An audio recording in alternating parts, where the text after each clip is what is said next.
हरे कृष्णा, राधे राधे। मैं युविका गौतम अपने इस चैनल मोक्ष मिष्टी की दुनिया में आप सभी का स्वागत करती हूँ। आज हम एकादशी की व्रत कथा करने जा रहे हैं, तो चलिए शुरू करते हैं व्रत एकादशी की कथा। आज देवशयनी एकादशी है और तुलसी पत्ता आप हाथ में ले सकते हैं।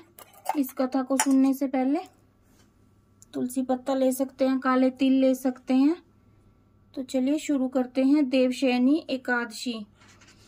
देवशयनी एकादशी आषाढ़ मास के शुक्ल पक्ष की एकादशी। धर्मराज युधिष्ठिर बोले कि हे भगवान, आषाढ़ मास के शुक्ल पक्ष की एकादशी का नाम क्या है और इस दिन कौन से देवता की पूजा होती है तथा उसकी विधि क्या है, सो विस्तार पूर्वक कहिए। श्री कृष्ण भगवान बोले कि हे राजन, एक समय नारद जी ने ब्रह्मा जी से यही प्रश्न पूछा था।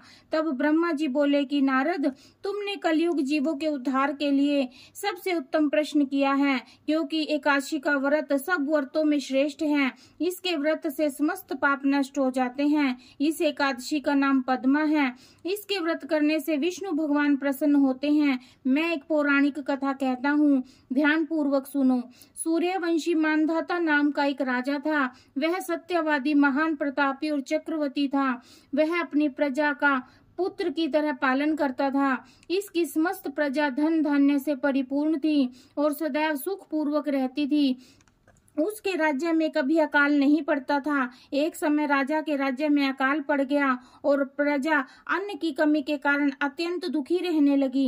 राज्य में यज्ञ होना बंद हो गए। एक दिन प्रजा राजा के पास जाकर प्रार्थना करने लगी कि हे राजन, समस्त विश्व की सृष्टि का मुख्य कारण वर्षा है। इसी वर्षा के अभाव से राज्य में अकाल पड़ गया है और अकाल से प्रजा मर रही है।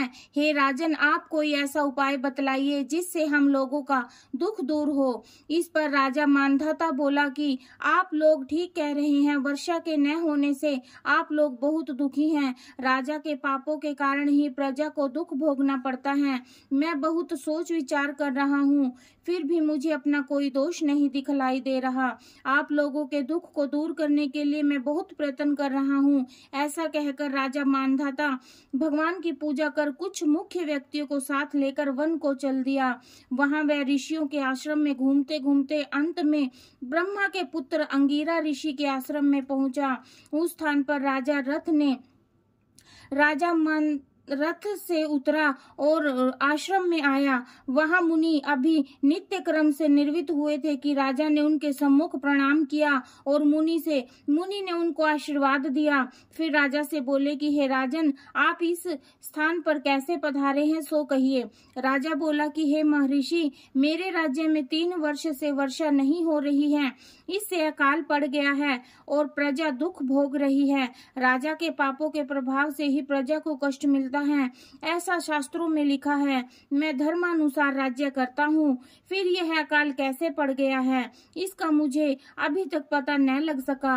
अब मैं आपके पास इसी संदेह की निवृत्ति के लिए आया हूँ। आप कृपा कर मेरे इस संदेह को दूर कीजिए और प्रजा के कष्ट को दूर करने के लिए कोई उपाय बतलाइए। इस पर वह ऋषि बोले कि हे राजन, यह सतयुग सब युगों में श्रेष्ठ है। इसमें धर्म के चारों चरण सम्मिलित हैं। इस युग में केवल ब्राह्मणों को ही तपस्या करना तथा वेद पढ़ने का अधिकार है, परंतु आपके राज्य में एक शूद्र भी तपस्या कर रहा है। इसी दोष के कारण आपके राज्य में वर्षा नहीं हो रही है। यदि आप प्रजा का भला चाहते हैं तो उस शूद्र को मार दीजिए। इस पर राजा बोले कि हे मुनीश्वर, मैं उस निरपराध तपस्या करने वाले शूद्र को नहीं मार सकता। आप इस दोष से छूटने का कोई अन्य उपाय बतलाइए। तब ऋषि बोले कि हे राजन, यदि तुम ऐसा ही चाहते हो तो आषाढ़ मास के शुक्ल पक्ष की पद्मा नाम की एकादशी का विधि पूर्वक व्रत करो। इस व्रत के प्रभाव से तुम्हारे राज्य में वर्षा होगी और प्रजा सुख पाएगी, क्योंकि इस एकादशी का व्रत सिद्धियों को देने वाला और उपद्रव को शांत करने वाला है। मुनि के इन वचनों को सुनकर राजा अपने नगर में वापिस आया और विधि पूर्वक पद्मा एकादशी व्रत किया। उस व्रत के प्रभाव से राज्य में वर्षा हुई और मनुष्य को सुख पहुंचा। इस एकादशी को देवशयनी एकादशी भी कहते हैं। इस व्रत के करने से विष्णु भगवान प्रसन्न होते हैं। आते हैं। मोक्ष की इच्छा करने वाले मनुष्य को एकादशी का व्रत करना चाहिए। चतुर्मास व्रत की इसी एकादशी के व्रत से शुरू किया जाता है। तो ये थी हमारी एकादशी की कथा। बोलिए एकादशी मैया की जय। श्रीमन नारायण नारायण नारायण, लक्ष्मी नारायण नारायण नारायण।